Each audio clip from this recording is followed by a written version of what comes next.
OK. Hem, donc aujourd'hui, j'aimerais partager avec vous un sujet donc sur le royaume. Hem, pour ça, on va prendre dans Matthieu chapitre 24, verset 14. «Et cet évangile du royaume sera prêché dans la terre habitée tout entière, en témoignage à toutes les nations, et alors viendra la fin.» Dans le livre de Daniel, chapitre 4, verset 3.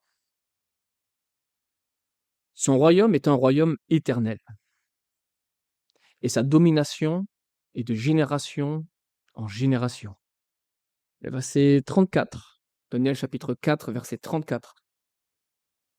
«Et à la fin de ces jours, moi, Nebuchadnezzar, j'ai levé mes yeux vers les cieux, et mon intelligence me revint, et je bénis le Très-Haut, et je louai et magnifiai celui qui vit éternellement, duquel la domination est une domination éternelle, et dont le royaume est de génération en génération.» Enfin, pour finir, le psaume 145, verset 13 nous dit: «Ton royaume est un royaume de tous les siècles, et ta domination est de toutes les générations.» Amen. Ça, c'est un psaume du roi David. Prions. Seigneur, nous voulons te remettre ce moment entre tes mains, afin que tu puisses parler, Seigneur, vraiment. Nous te prions, Seigneur, afin que tu puisses nous révéler, Seigneur, ce qui est ton royaume. Nous te prions, Seigneur, afin que tu puisses, oui, Seigneur, souffler sur ta parole, afin de la rendre vivante dans nos vies. Que ça ne soit pas, Seigneur, seulement de doctrine, Seigneur, de la connaissance intellectuelle, mais Seigneur, que ta parole vienne pénétrer dans le plus profond, Seigneur, de notre être, au fin fond de notre esprit, Seigneur, pour porter du fruit. Oui, Seigneur, nous te prions. Révèle-nous ton royaume, Seigneur, au nom de Jésus. Amen.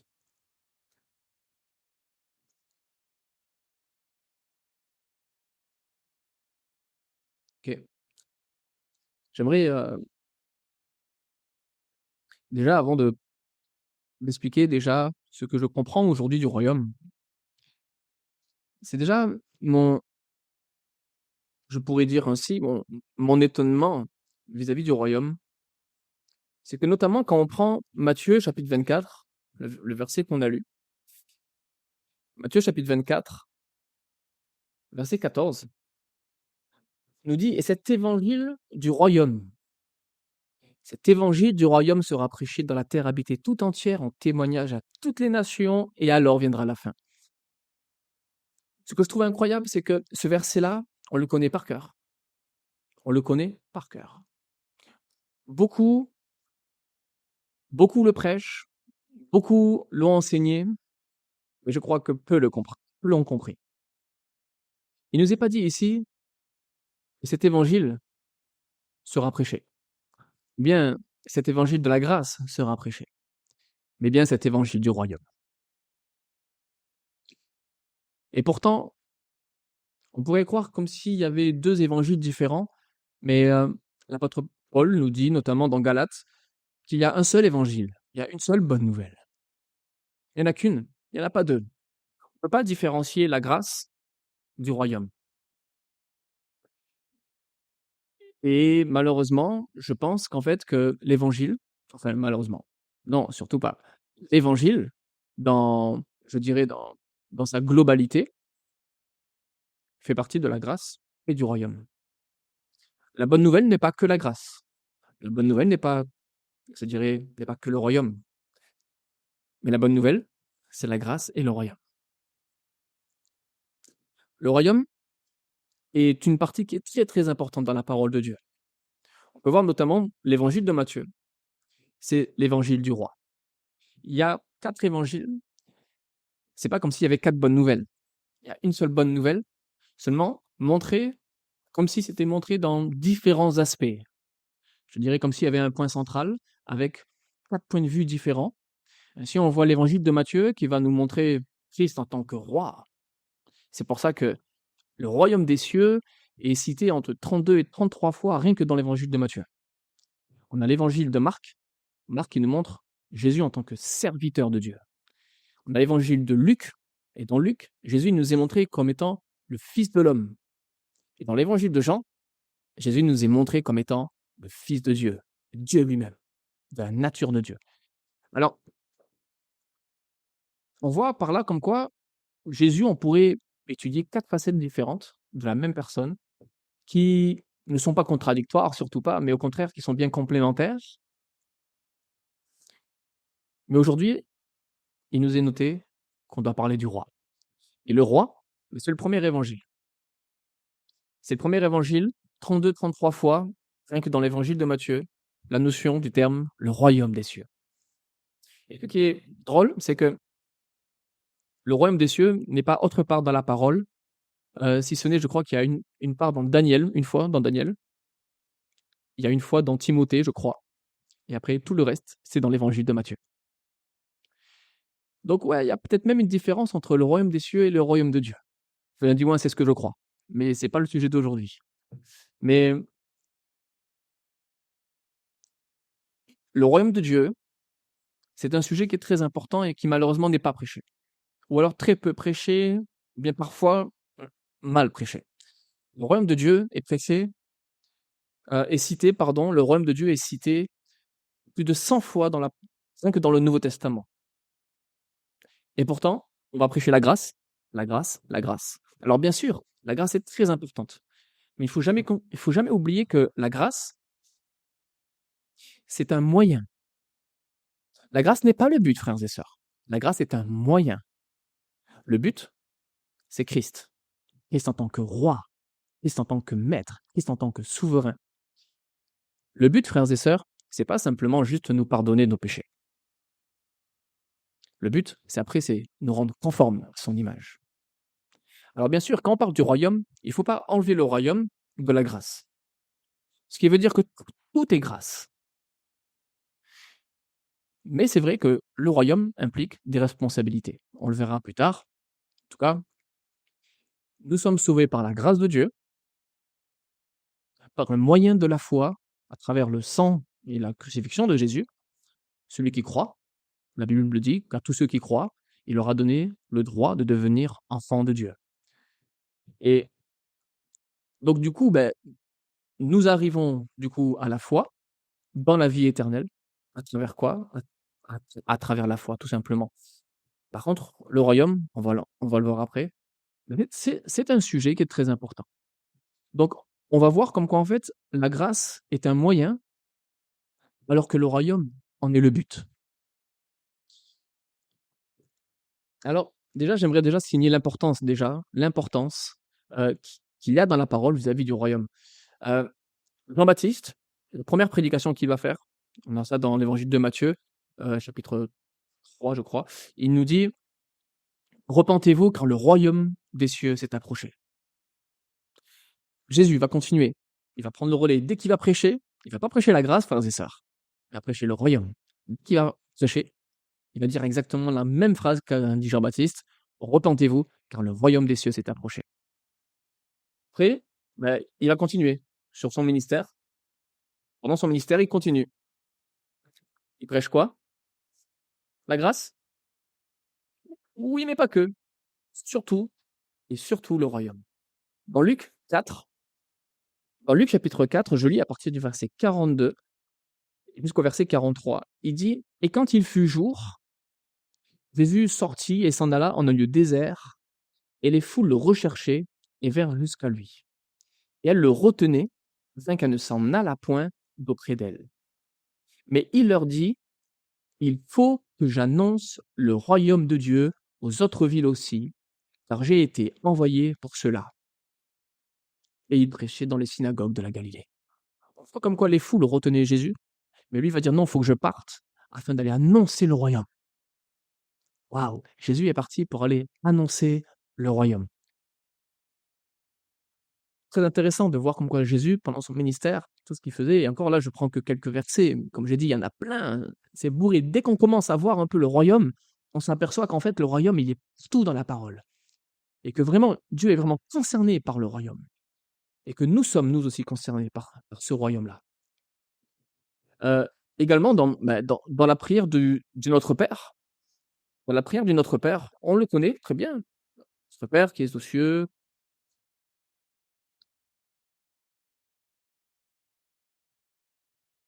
que ton nom soit sanctifié, que ton règne vienne, que ta volonté soit faite. On voit par là, ici, le but même de la prière, ce qui veut dire que notre Père qui es aux cieux, que ton nom soit sanctifié, que ton règne vienne. Ce qui veut dire que la on va dire le but, l'objectif que Dieu a, en tout premier lieu pour nous, quelle est la chronologie de notre prière? En premier lieu, elle est réservée pour Dieu. Que ton royaume vienne, Seigneur. Non pas donne-moi mon pain pour aujourd'hui. Non, ça c'est après, frères et sœurs. Nous passons après. D'abord, que ta volonté soit faite, Seigneur. C'est ainsi que son royaume est accompli. Donc on voit par là, et on pourrait en prendre et en prendre et en prendre des versets qui parlent du royaume rien que dans les 4 évangiles. Il y a pas que l'évangile de Matthieu qui parle du royaume, ils parlent tous du royaume. Parce que le royaume est la place centrale des évangiles. Rappelez-vous, la grâce est un moyen, alors que le royaume en est le but. Et alors, si on continue comme ça, ben, c'est simple, hein. Jésus, il va mourir. Quand il va ressusciter, la Bible dit qu'il va rester 40 jours avec les disciples. Et regardons ce qu'il dit, euh, comme quoi même quand il ressuscite, ben, son message n'a pas changé. Dans Matthieu chapitre 28, Matthieu chapitre 28, euh, verset 18, il nous dit, et Jésus s'approchant leur parla, disant, toute autorité m'a été donnée dans le ciel, sur la terre. Et voilà, toute autorité. Si toute autorité n'est pas reliée directement avec le royaume, du moins il n'est pas vraiment relié avec la grâce. On voit par là, évidemment, toujours la grâce, toujours, elle est la base. Pour nous, elle est la base. Mais le but, c'est quoi? C'est le royaume. Toute autorité m'a été donnée. Donc, allez. Également dans le livre des Actes. Dans le livre des Actes, Jésus est encore là, il est ressuscité, mais ça fait partie des 40 jours. Et pendant les 40 jours, Actes chapitre 1, je vais lire à partir du verset 1. Il dit, j'ai composé le premier traité, ô Théophile, sur toutes les choses que Jésus commença de faire et d'enseigner. Là, il parle de l'évangile de Luc. Dans l'évangile, selon Luc, jusqu'au jour où il fut élevé au ciel, après avoir donné par l'Esprit Saint des ordres aux apôtres qu'il avait choisis, à qui aussi, après avoir souffert, il se présenta lui-même vivant, avec plusieurs preuves assurées, étant vu par eux durant 40 jours, et parlant des choses qui regardent le royaume de Dieu. Waouh! C'est vrai que nous, c'est vrai qu'on aurait tendance en fait à croire que Jésus, bon, une fois qu'il est ressuscité, eh ben, ce qu'il va dire, c'est voilà, je suis mort pour vous. Croyez à la bonne nouvelle. Oui, bien sûr. Mais la bonne nouvelle, frères et sœurs, ce n'est pas seulement la grâce. La bonne nouvelle, c'est le royaume.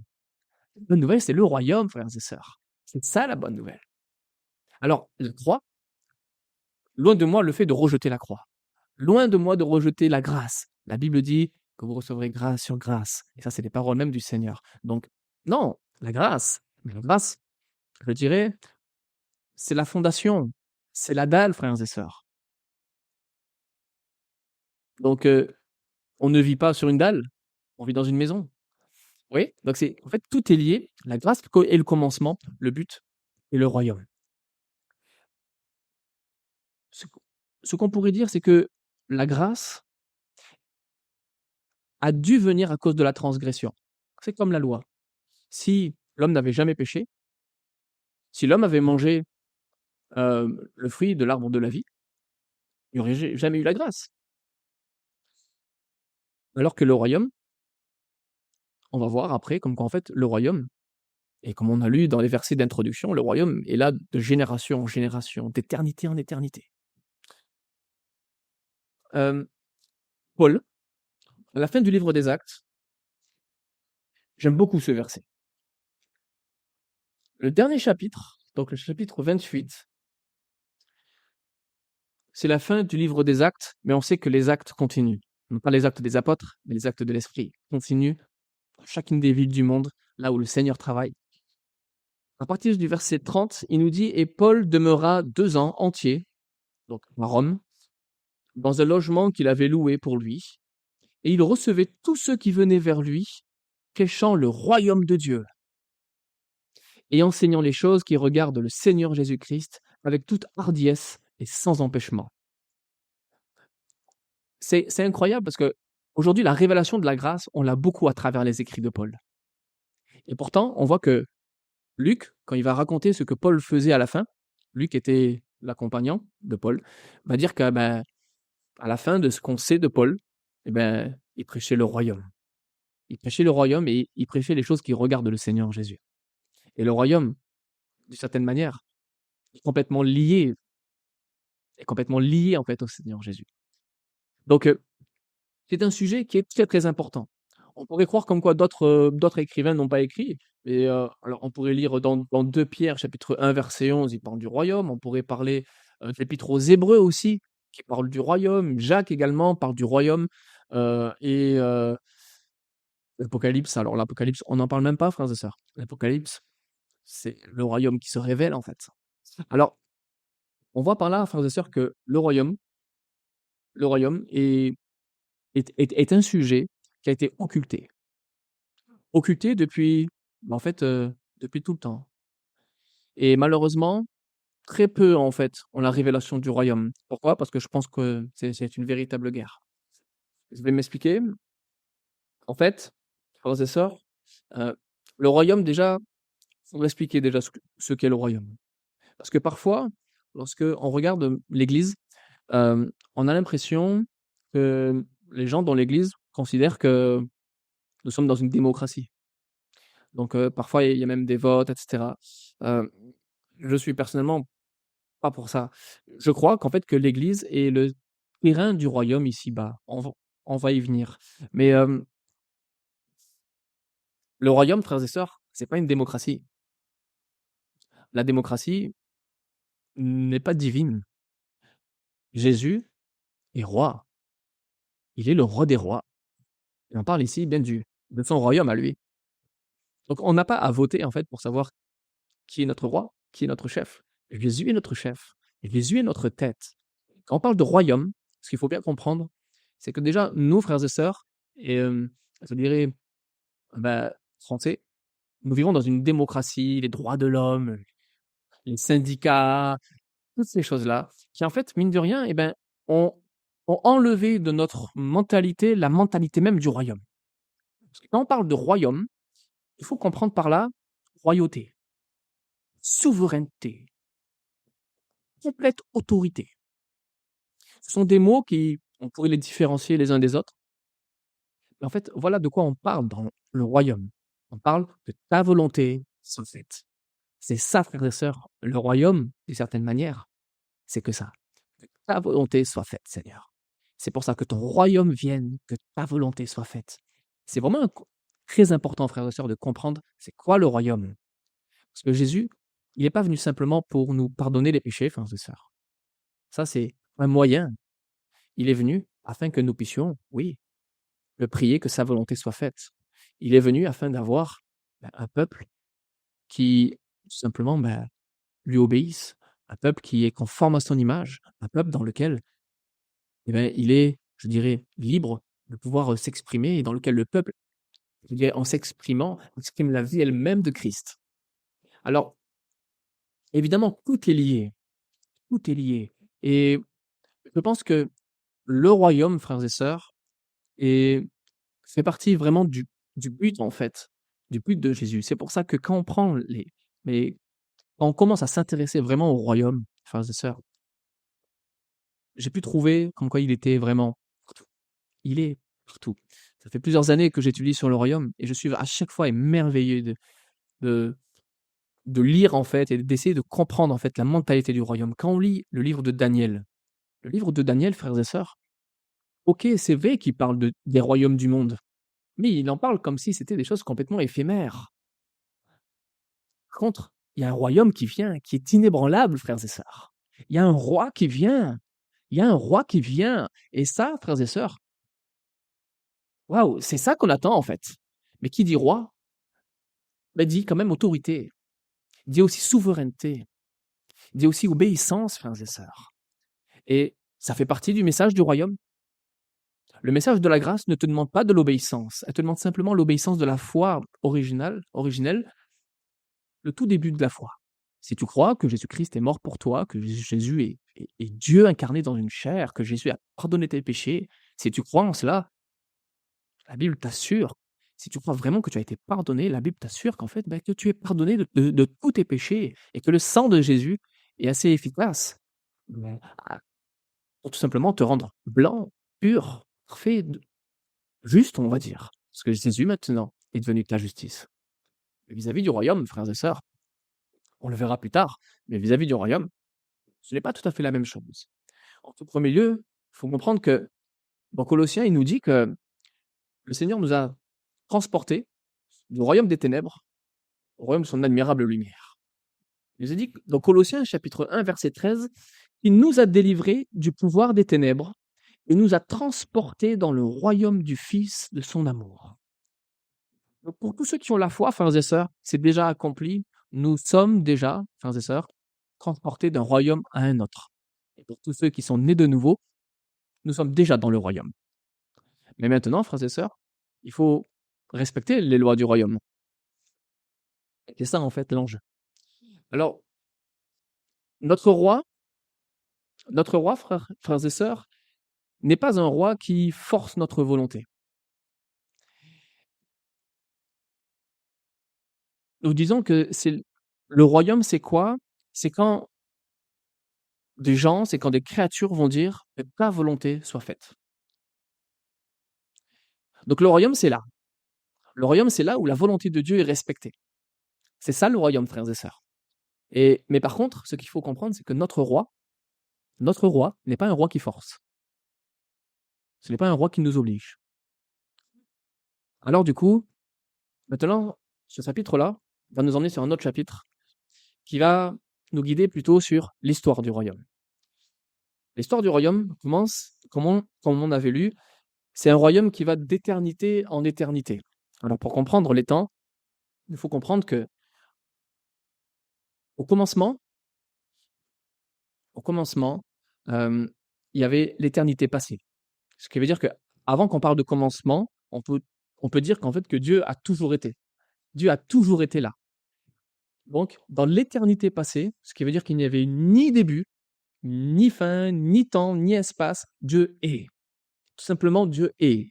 Il n'a pas de commencement. Après cela, il y a l'histoire du temps. Et après ça, il y a l'éternité future, où là, il n'y aura pas encore de fin, on est hors temps. Dans l'éternité passée, Dieu est. Et d'une certaine manière, du coup, il y a le royaume. La volonté de Dieu est respectée partout. Seulement, il y a quelque chose qui va coincer ici dans le cœur de Dieu, c'est que, en fait, il y a le roi, mais il n'y a personne pour obéir au roi. Donc Dieu, dans son cœur, va en fait désirer que de faire venir une création. La première création qu'il va faire, c'est dans la création des anges. Et là, le royaume est complètement respecté. Là, tout va bien. Il va créer des chérubins, des séraphins, des archanges, etc. Et puis, waouh! Et tout va bien. Et puis un jour, on voit ça que ce soit dans Ésaïe 14 ou dans Ézéchiel 28. On va pas le lire aujourd'hui, mais un jour, qu'est-ce qui se passe?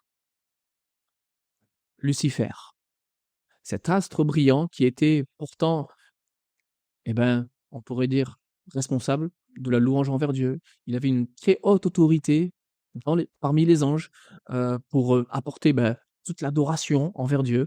Alors, ça serait intéressant en fait d'étudier cela, mais ce que on peut voir, c'est qu'en fait, c'est qu'à un moment donné, au lieu que de regarder à Dieu, il va comme se regarder lui-même.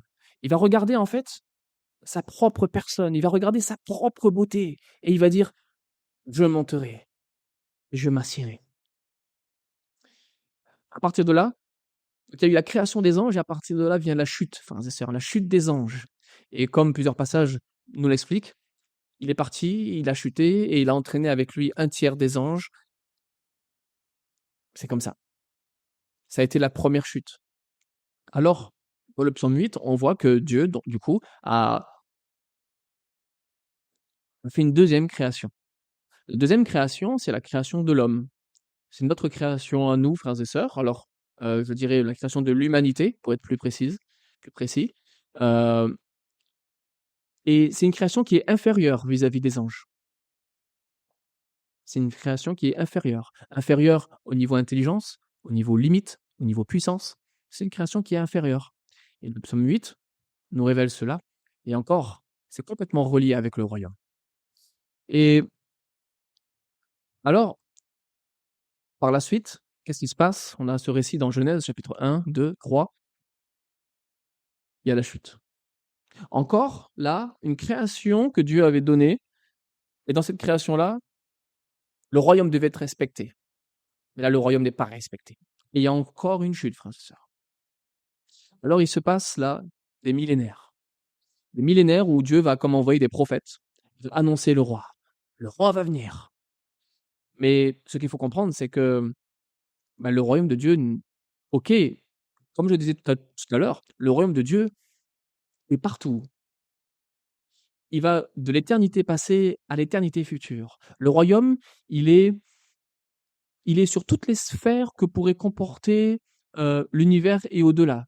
Ce qui veut dire au trône, dans les airs, que ce soit sur terre ou parmi les êtres infernaux. En fait, partout, le royaume de Dieu est là. Mais notre Dieu, frères et sœurs, dans son royaume, on va le voir après, dans son royaume, c'est un royaume dans lequel il respecte la volonté de chacun, que ce soit des hommes, mais aussi des anges. Et alors, du coup, sur terre, frères et sœurs, on peut dire que la volonté de Dieu est toujours respectée. En fait, non. La volonté de Dieu n'est pas respectée. Du coup, son royaume, je dirais, d'une manière, je dirais, en marche, n'y est pas.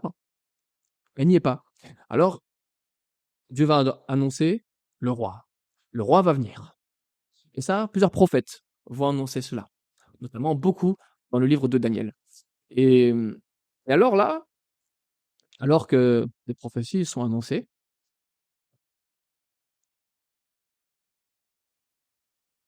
on a Jean-Baptiste. Jean-Baptiste, en fait, le grand des prophètes. On connaît Jean-Baptiste parce qu'il va dire, waouh, il y a Jésus qui passait par là, et il va dire, waouh, voici l'agneau de Dieu qui ôte le péché du monde. Oui, amen. Mais c'est pas tout ce qu'il dit, frères et sœurs. Son message ne s'est pas arrêté là, lui aussi. Son message, c'était aussi, repentez-vous, car le royaume des cieux s'est approché. Jean-Baptiste a prêché cela. Jean le Baptiste, frères et sœurs, son message, c'était non seulement la grâce, mais aussi le royaume.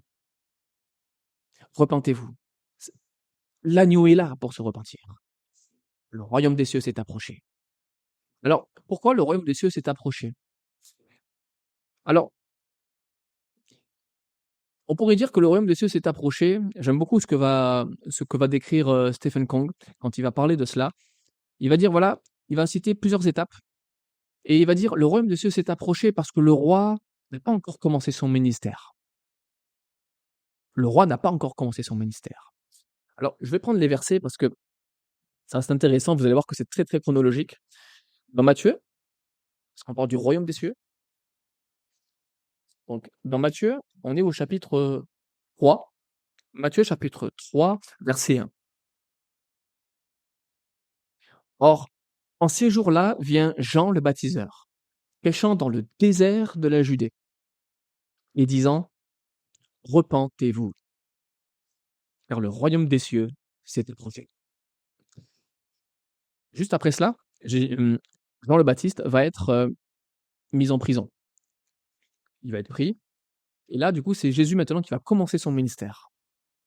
Quelles sont les premières paroles de Jésus lorsqu'il prêche? On a ça dans Matthieu, chapitre 4, verset 17. Dès lors, Jésus commença à prêcher et à dire: «Repentez-vous, car le royaume des cieux s'est approché». Il va dire exactement la même phrase. Tout de suite, il commence non pas avec la grâce, frères et sœurs, mais bien avec le royaume. Non pas, je répète, nous ne méprisons pas la grâce, surtout pas. Elle est le salut pour quiconque croit, c'est l'évangile, mais ce n'est pas que ça. La grâce est un moyen d'accéder au but. Repentez-vous, car le royaume des cieux s'est approché. Et alors là, du coup, on pourrait dire oui, mais le roi est là. Donc pourquoi le royaume n'est pas là? Le royaume n'est pas là. Donc là, Stephen Kong va continuer en disant le royaume n'est pas là parce que certes, maintenant, le roi est là, mais où sont les citoyens? Où sont les citoyens? Il n'y en a pas en fait. Pour l'instant, le roi est arrivé sur Terre. Vous vous rappelez comment le roi est arrivé sur Terre? Il n'y avait ni lieu ni place pour lui. Alors on l'a mis dans une étable avec des animaux pour naître. Et quand les rois mages sont allés le chercher, ils ont dit mais ils sont allés où? Directement dans la capitale, à Jérusalem. Pourquoi? Parce que c'est là que naissent les rois, dans la capitale. Mais là, eux, ils ne savaient même pas que le roi était né. Alors le roi naît, et là le roi prêche. Et il dit quoi? Repentez-vous quand le royaume de cieux s'est approché. Il s'est encore approché, mais il n'est pas encore complètement là. Et alors, plus tard,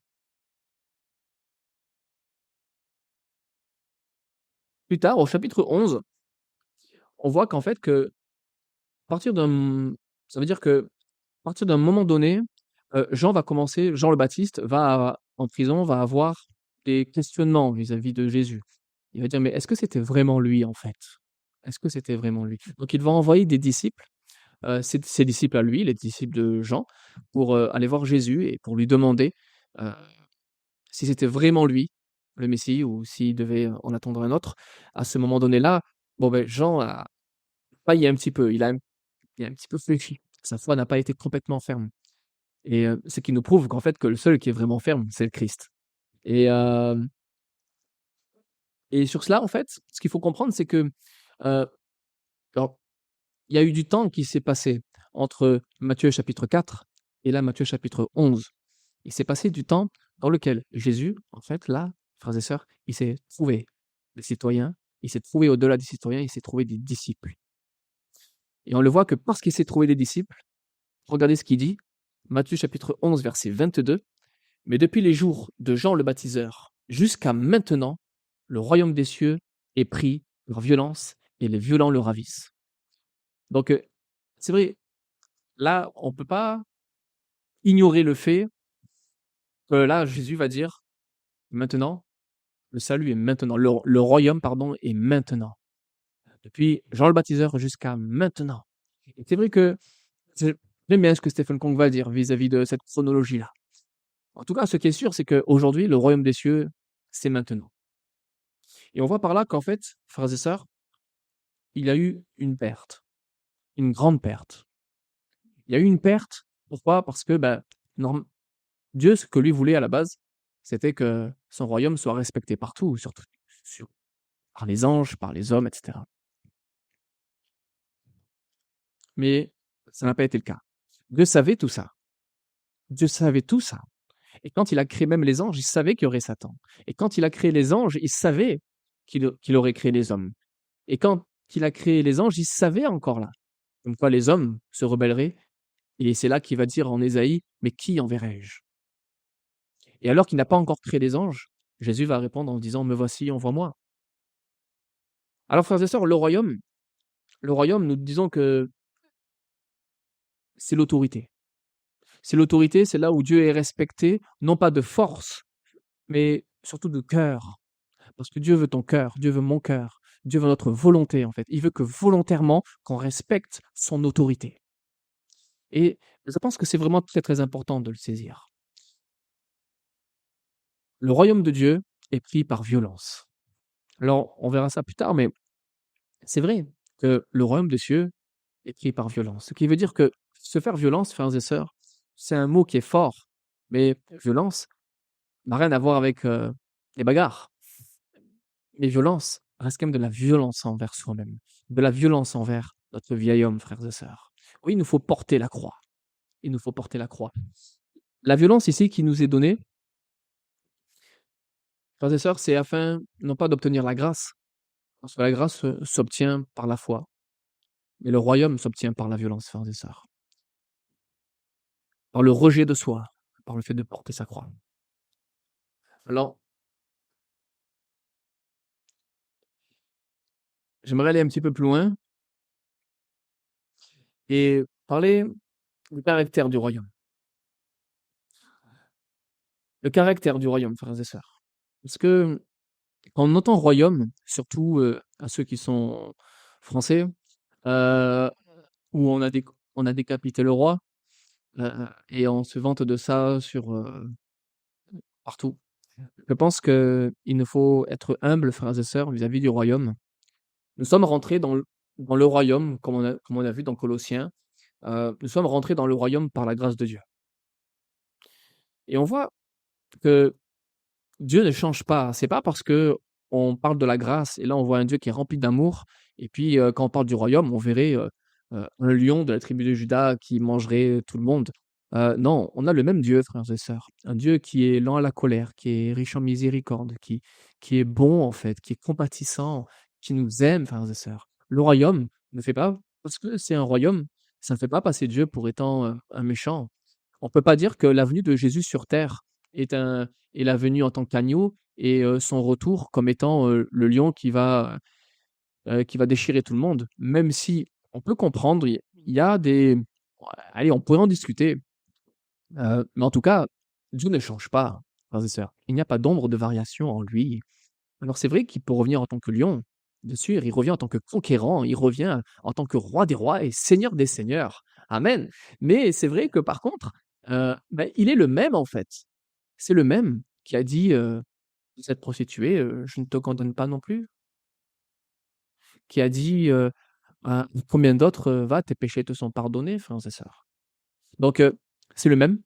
Et le caractère du royaume, c'est le même. C'est le même. C'est le même Jésus.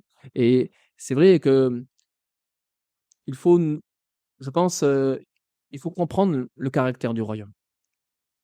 Le caractère du royaume, notamment dans Luc, frères et sœurs, au chapitre 17, Luc chapitre 17, versets 20-21, nous dit: Or, étant interrogé par les pharisiens, quand viendrait le royaume de Dieu, il leur répondit et dit: Le royaume de Dieu ne vient pas de manière à attirer l'attention. Et on ne dira pas: Voici, il est ici, ou voilà, il est là. Car voici, le royaume de Dieu est au milieu de vous. Le terme au milieu de vous, on pourrait le traduire par en vous. Le royaume de Dieu est en vous. C'est vrai que, c'est vrai, frères et sœurs, qu'il y aura un temps où Jésus va revenir, il va poser son royaume messianique de 1000 ans. On pourrait étudier cela, c'est vrai. Maintenant, le royaume de Dieu dans lequel nous on parle, le royaume des cieux, le royaume de Dieu dans lequel nous on parle, frères et sœurs, c'est un royaume qui est caché. C'est un royaume qui est dans le cœur. Là, les pharisiens vont poser la question en disant: Mais parle-nous du royaume, en fait. Et quand est-ce qu'il va venir? Et le roi, quand, voilà, il va mettre, en fait, les Romains dehors. Et lui va dire: Non, mais non, mais non, mais non. Le royaume de Dieu ne vient pas de manière à attirer l'attention. Et on ne dira pas: Voici, il est ici, ou voilà, il est là. Car voici, le royaume de Dieu est en vous. Et oui, on a dit tout à l'heure que le royaume, c'était là où Dieu était respecté, en fait, volontairement. Là où il y a des gens, des hommes, des femmes, des créatures qui, en fait, volontairement se soumettent à Dieu. Bien sûr qu'il faut être régénéré, parce qu'un païen, il est hors course et il est hors catégorie. Et on parle pas de cela. Là n'est pas la question. Pour un païen, on ne peut pas lui demander que de se soumettre à Dieu. Je dirais, euh, ce qu'il lui faut, frères et sœurs, c'est la foi. Ce qu'il lui faut, c'est comprendre que Jésus est mort pour lui. Ce qu'il lui faut, c'est de comprendre que le sang de Jésus purifie de tout péché et que nous avons un avocat auprès du Père maintenant et qu'il faut se confier en lui et que celui qui se confie en lui ne sera pas confus. Et pour nous, frères et sœurs, qui avons été régénérés, qui avons été mis dans le royaume de la lumière, nous avons été transportés du royaume des ténèbres au royaume de son admirable lumière. Maintenant que nous sommes citoyens du royaume, frères et sœurs, nous arrivons, frères et sœurs, nous naissons spirituellement, mais je dis bien spirituellement, ce qui veut dire que nous ne le voyons pas de nos mains. Nous le, c'est spirituel. Et spirituellement, nous naissons dans un nouveau royaume qui est en guerre, frères et sœurs.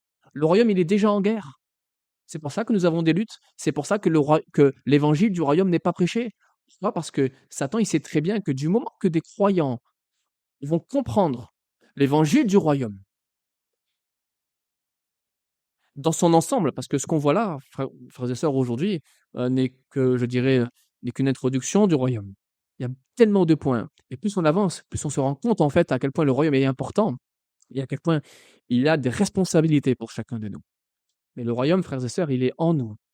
C'est là où on prie véritablement, non pas pour dire Seigneur, fais que ma santé aille bien. Seigneur, donne-moi le travail que j'aimerais avoir. Seigneur, donne-moi ci, donne-moi ça. Non, le royaume, frères et sœurs, en tout premier lieu, comme la prière du royaume, frères et sœurs, notre Père qui es aux cieux, que ton nom soit sanctifié, que ton règne vienne, que ta volonté soit faite, Seigneur. Et quand on prie que ton règne vienne, frères et sœurs, ce n'est pas seulement pour un règne qui sera plus tard, mais c'est pour un règne qui est déjà dès aujourd'hui. C'est vrai que c'est plus tard aussi. Il y aura un moment, quand Jésus va revenir, il va poser son royaume sur la terre. Et là, waouh, là, on parle là de 1000 ans. 1000 ans, on parle du royaume messianique, du royaume des 1000 ans, un royaume de paix, bien sûr. Mes frères et sœurs, nous vivons déjà dans cette réalité. C'est notre appel, frères et sœurs. C'est pour ça que Satan ne veut surtout pas que nous puissions vivre de l'autorité déléguée que nous avons. Je tiens juste à préciser que l'autorité dans laquelle nous pouvons avoir, parce que souvent, quand on entend parler de l'évangile du royaume, euh, on entend en fait comme quoi nous sommes pleins d'autorité, nous chassons les démons partout, etc. Euh, l'autorité, tu déclares les choses et les choses arrivent. Je suis finalement euh, le fait que nous déclarons quelque chose et que la chose arrive. Euh, la Bible dit très clairement qu'il y a une seule autorité. Dans l'univers, il y a une seule autorité. Dans l'univers et au-delà de l'univers, il y a une seule autorité. L'autorité, c'est l'autorité de Dieu. Toutes les autres autorités, frères et sœurs, ce sont des autorités déléguées. Eh oui, il y a une seule tête, il y a un seul chef. Par contre, Dieu a donné des autorités, alors que ce soit, même si ça ne plaît pas, c'est comme ça. Que ce soit dans le gouvernement, il y a des autorités. Et la Bible le dit très clairement. Et la Bible même nous appelle à prier pour eux. Que ce soit dans l'assemblée, dans l'église, il y a des autorités. Que ce soit les anciens, etc. Dans la famille, il y a des autorités. Il y a des autorités partout. Et frères et sœurs, une autorité ne parle pas de la position que nous avons, ce qui veut dire que positionnement en Christ, nous sommes tous les mêmes. Par contre, Dieu a donné à certains d'entre nous une autorité. C'est une autorité qui est déléguée, ce qui veut dire que nous aurons des comptes à rendre vis-à-vis de la responsabilité et des actes que nous avons faits, comment nous avons répondu à cette responsabilité qui nous avait été donnée. Mais, frères et sœurs, il y a une seule autorité, c'est l'autorité de Dieu. Et Satan ne veut surtout pas que nous puissions nous rendre compte, en fait, du royaume de Dieu. Pourquoi? Parce qu'à la fin, dans le royaume, frères et sœurs, l'histoire du royaume nous raconte que Satan, à la fin, il est enchaîné. Il est enchaîné grâce à ceux et celles qui vivent aussi, la réalité du royaume. Alors, nous verrons ça, si Dieu veut, plus tard, mais nous sommes vraiment concernés, en fait. Nous sommes vraiment concernés. Je prendrai juste ce verset qui nous dit que nous devons hâter la venue du Seigneur. Et pourtant, tout le monde croit qu'il y a un jour précis dans lequel Jésus va revenir. Je crois personnellement que si on peut hâter le jour du Seigneur, c'est parce que il n'y a pas un jour précis, mais dans lequel, en fait, hâter la venue du Seigneur, ça veut dire qu'on peut la dépêcher. Et je pense que si le Seigneur n'est pas encore revenu, c'est parce que nous avons mis trop de temps à comprendre vraiment l'évangile du royaume. Parce qu'il dit que l'évangile du royaume sera prêché dans la terre habitée tout entière. Et alors viendra la fin. Et aujourd'hui, c'est vrai que l'évangile qui nous est annoncé, c'est un évangile où tu viens à la grâce, tu demandes pardon, c'est vrai, c'est annoncé, merci Seigneur. Heu, je crois qu'on est très fort pour annoncer aux non convertis, hem, le message de la grâce. Mais après cela, pour ce qui est du message de la maturité spirituelle, du message de porter sa croix, du message du royaume en fait, hein, tout est lié par rapport au royaume. Là par contre, je crois frères et sœurs que, bah, très peu enseignent cela.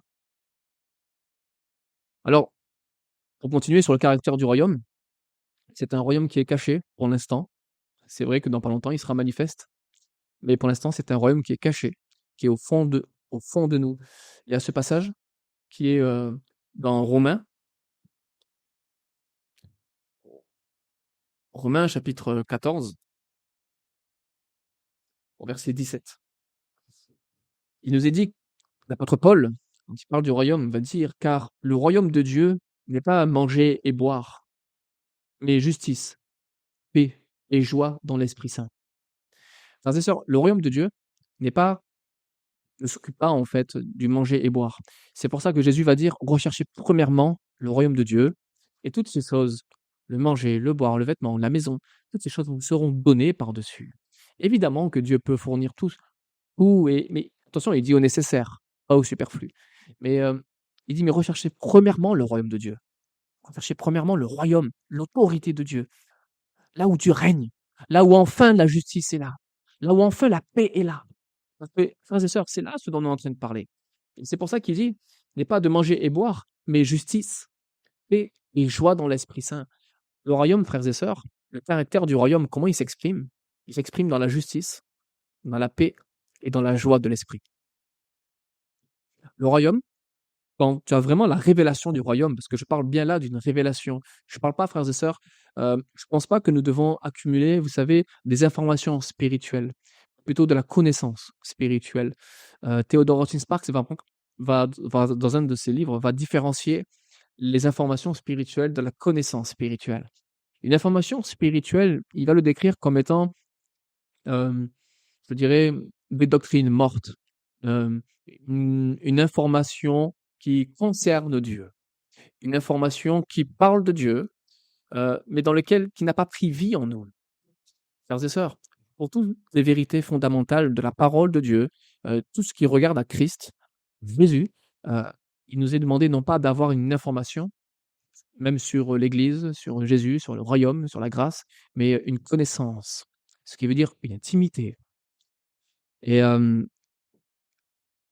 le royaume, frères et sœurs, est en relation faite avec tout ce que Jésus était sur terre. Le royaume n'est pas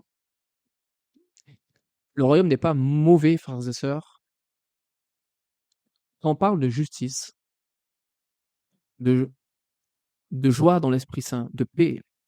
Frères et sœurs, pourquoi le royaume de ce monde, pourquoi il nous déplaît tant? Pourquoi il y a toujours des mouvements syndicats, des rébellions, des révoltes? Pourquoi, frères et sœurs? Parce que nous sommes dans le royaume des ténèbres. Enfin, pas nous, terre entière est soumise au royaume des ténèbres. Et nous sommes nés nous-mêmes dans un royaume de ténèbres. Et frères et sœurs, nous avons été régénérés, nous avons été rachetés au prix le plus grand, frères et sœurs, afin justement que nous puissions hériter de ce royaume. Et dans ce royaume-là, je suis désolé, mais c'est sûr que avoir, Jules César ou Tibère ou Napoléon comme étant, mon gouverneur, évidemment que là bon, ben, je vais peut-être me rebeller. Bon, sauf si j'ai le caractère du royaume, dans ce cas, je laisse faire. Mais mes frères et sœurs, mais il est bon, en fait, d'avoir, le caractère d'être dans le royaume, pardon, dans le royaume de Dieu. Pourquoi? Parce que Jésus, quand il est venu, bah, il est venu avec son royaume, dans le sens où, en fait, eh ben, il vient avec le caractère du royaume. Le royaume a le caractère de Christ. Le royaume, frères et sœurs, c'est la paix, c'est la joie, c'est la justice. Et pourtant, frères et sœurs, de quoi on se plaint dans ce monde? Le manque de justice, le manque de paix, surtout en ce moment, le manque de paix et le manque de joie. La France est le premier pays ou quelque chose comme ça d'importateur, de consommateurs, d'antidépresseurs, et cetera. le taux de suicide. Les gens sont tristes, tristes, tristes. Moi, souvent, ce que je dis aux personnes à qui je parle de l'évangile, je leur dis: «Mais moi, personnellement, avant, j'étais suicidaire quand j'étais jeune et depuis que j'ai rencontré Jésus, il y a pas plus heureux que moi sur terre, sauf tous ceux qui sont comme moi, frères et sœurs». Et heu et ça, frères et sœurs, ça, c'est la mentalité du royaume. Ça, c'est la mentalité du royaume. Avoir le bon roi, oui, mais frères et sœurs, ce n'est pas un royaume qui va venir. Ce n'est pas un royaume seulement qui est plus tard. C'est un royaume déjà aujourd'hui. Aujourd'hui, nous pouvons vivre la réalité du royaume, la paix, la joie et la justice. Tout ça dans l'esprit, frères et sœurs. Frères et sœurs, il y a de véritables révélations à avoir. Parce que la grâce nous parle du pardon de Dieu. Mais en soi, la grâce, une fois que tu as été pardonné, tu as été régénéré, tu as reçu la vie éternelle, et ça c'est pour toujours, parce que Dieu ne se reprend pas de ses dons ni de son appel. Merci Seigneur. Mais ça ne veut pas dire que toi tu expérimentes en fait les réalités du royaume. Comment être heureux? Comment avoir la joie? Comment expérimenter la justice de Dieu? C'est tout simplement en vivant dans la réalité du royaume, le caractère du royaume. Alors, pour ce qui est du caractère du royaume, j'aimerais continuer avec l'évangile de Matthieu, chapitre 20. Matthieu, chapitre 20. À partir du verset 20, je vais lire jusqu'au verset 28. Alors la mère des fils de Zébédée vint à lui avec ses fils, lui rendant hommage, lui demandant quelque chose. Et il lui dit: Que veux-tu? Elle lui dit: Ordonne que mes deux fils que voici s'asseyent l'un à ta droite et l'un à ta gauche au royaume. Et Jésus répondant dit: Vous ne savez ce que vous demandez. Pouvez-vous boire la coupe que moi je vais boire? Ils lui disent: Nous le pouvons. Et il leur dit: Vous boirez bien ma coupe, mais de s'asseoir à ma droite et à ma gauche n'est pas à moi pour le donner, sinon à ceux pour lesquels cela est préparé par mon Père. Et les 10, l'ayant entendu, furent indignés à l'égard des deux frères. Et Jésus, les ayant appelés auprès de lui, dit: Vous savez que les chefs des nations dominent sur elles, et que les grands usent d'autorité sur elles. Il n'en sera pas ainsi parmi vous. Mais quiconque voudra devenir grand parmi vous sera votre serviteur. Et quiconque voudra être le premier parmi vous, qu'il soit votre esclave. De même que le Fils de l'homme n'est pas venu pour être servi, mais pour servir, et pour donner sa vie en rançon pour plusieurs. Frères et sœurs, quand je disais que le caractère de Jésus sur terre est à l'image parfaite du royaume. Quand on parle royaume, parfois on a peur en fait. On entend royaume, ça nous hérisse un peu les poils. On dit non, non, démocratie. Mais plus je connais le Seigneur personnellement, plus je me dis non, non, non, royaume. Je trouve qu'en fait, dans ce passage-là, nous avons vraiment une image parfaite en fait de ce qu'est le royaume. On a Jacques et Jean, qui certes étaient disciples. On a leur maman. Il y a maman qui vient avec eux. Elle amène ses deux fils. Jésus qui est en chemin pour aller à Jérusalem. Et là, elle les emmène et elle dit: Voilà mes deux fils, Jacques, Jean. Permet que quand tu iras dans ton royaume, quand tu seras assis à Jérusalem, parce qu'elle pensait en fait à un royaume manifeste maintenant, permet que mes fils soient l'un à ta droite, l'un à ta gauche. Alors, est-ce que ça voulait dire les conseillers? Est-ce que ça voulait dire tes ministres? Je sais pas. Après,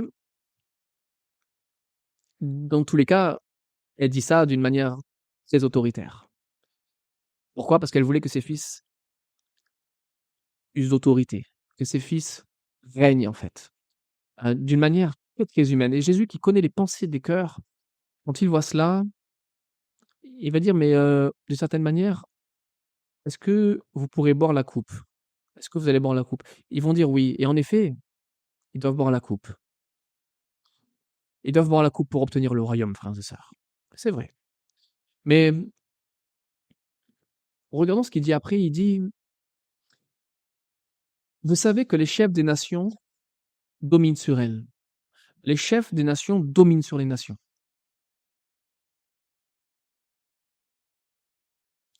Et que les grands usent d'autorité sur elles. Frères et sœurs, voilà ce qu'il dit. Il n'en sera pas ainsi parmi vous. Et quiconque voudra devenir grand parmi vous sera votre serviteur. Et quiconque voudra être le premier parmi vous, qu'il soit votre esclave. Nous avons ici la mentalité du royaume. La mentalité du royaume, frères et sœurs, c'est pas régner comme le monde règne. Ce n'est pas comme Donald Trump, frères et sœurs. Mais c'est à l'image de Christ. Comme il va dire, de même que le Fils de l'homme, il parle de lui-même, de même que le Fils de l'homme n'est pas venu pour être servi, mais pour servir et pour donner sa vie en rançon pour plusieurs. La même image que Jésus, frères et sœurs, qui a servi, nous devons nous aussi servir. Le caractère du royaume, c'est ça. Et c'est vrai que ça me fait penser à Philippiens 2 qui nous dit que Jésus n'est pas regardé d'un objet à être d'un objet à ravir, d'être égal à Dieu, mais s'est anéanti lui-même, prenant la forme d'esclave. Et puis il est mort à la croix. Et puis il va dire quoi? Informez-vous de cette même pensée. Frères et sœurs, la mentalité du royaume n'est autre que de servir. Servir, servir, servir. Non pas de force, non pas je vais me servir de force. C'est justement là le point du royaume. C'est que vraiment quand tu essaies de, on va dire, de changer par toi-même, en vrai, quiconque le fait d'un cœur vrai, s'aperçoit qu'il n'y arrive pas. Il s'aperçoit qu'en fait, que dans son être, il est incapable que d'obéir à Dieu.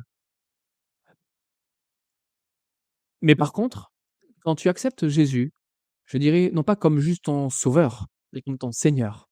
Là, dans ce cas, qu'est-ce qui se passe?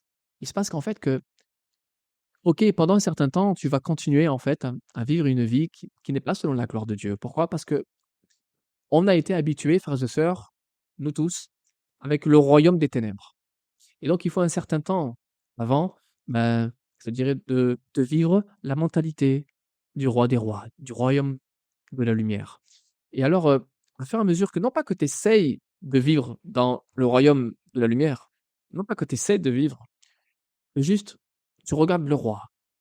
Au fur et à mesure que tu regardes le roi, ben en fait, tu te retrouves à doucement à ce que ton caractère puisse être transformé. Et tu n'es plus changé de force, mais tu es changé naturellement. Et alors, parfois, c'est vrai, le Seigneur te demande je dirais, d'accompagner cela avec de la foi, dans le sens où il peut te demander des efforts, mais rien à voir avec ce que avant, quand tu n'avais pas cette compréhension du roi des rois, eh ben, tu pouvais essayer de faire tes propres efforts par toi-même et tu n'y arrivais pas. Alors, frères et sœurs, au fur et à mesure que on au fur et à mesure qu'on a communion avec le roi des rois, et à fur et à mesure, nous ressemblons au roi. Et donc oui, eh ben, on va commencer à exprimer la paix, la joie, la justice.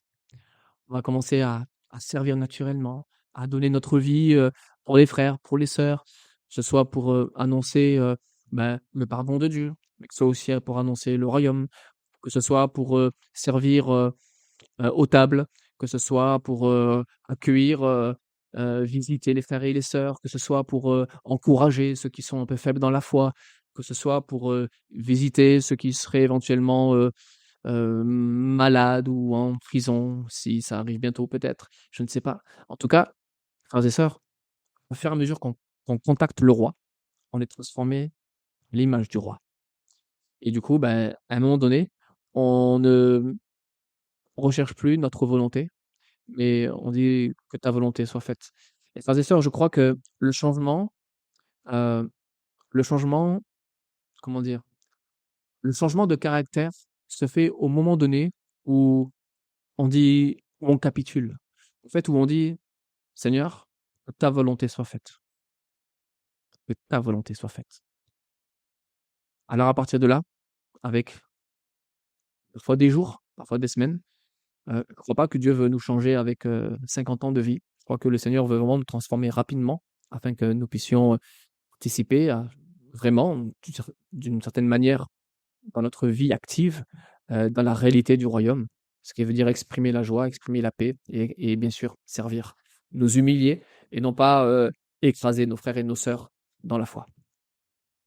Donc voilà, le royaume vient, le royaume manifeste vient, mais le royaume invisible qui est en nous est déjà là, frères et sœurs. Alors, je nous appelle, nous tous, à, à persévérer dans la foi, à continuer, et nous verrons plus tard d'autres passages vis-à-vis du royaume. Mais frères et sœurs, le royaume, c'est là où Dieu règne. C'est là où Dieu règne. C'est là où il y a l'autorité. C'est là où il y a des gens qui se soumettent à lui. Comme les disciples se sont soumis à lui, ainsi, Seigneur, les frères et sœurs, pardon, soumettons-nous. Soumettons-nous euh, à Dieu, soumettons-nous au roi, au Seigneur des Seigneurs. Et puis voilà. Mais n'oublions pas, frères et sœurs, qu'il nous a demandé d'aller annoncer le message du royaume. Le message du royaume. Donc oui, nous voulons annoncer que non seulement le roi vient, que Jésus revient, mais pas que, en fait. Nous voulons annoncer que les gens sont dans un royaume, le royaume des ténèbres. Nous avons à annoncer, frères et sœurs, que le royaume de son admirable lumière est venu. Nous avons à annoncer, frères et sœurs, au-delà que de dire aux gens, tu peux être pardonné de tes péchés, je pense que nous pouvons dire aussi aux gens que si tu vis dans la peine, si tu vis dans la guerre, si tu vis dans l'injustice, c'est parce que tu es en dehors du royaume de Dieu. Tu as été créé afin de vivre dans le royaume de la lumière, mais tu n'y es pas. Donc oui, tourne tes yeux vers le Seigneur, tourne tes yeux vers celui qui est mort à la croix pour toi, tourne tes yeux pour celui qui a fait couler son sang afin que tu sois pardonné. Il est ressuscité d'entre les morts, il est dans le ciel, il revient très très bientôt pour établir son royaume manifeste, visible sur la terre. Mais pour l'instant, nous vivons, nous, un royaume caché. Si on voit quelqu'un qui vit véritablement dans le royaume de Dieu, ça ne se voit pas sur son visage. Par contre, en lui, c'est le royaume.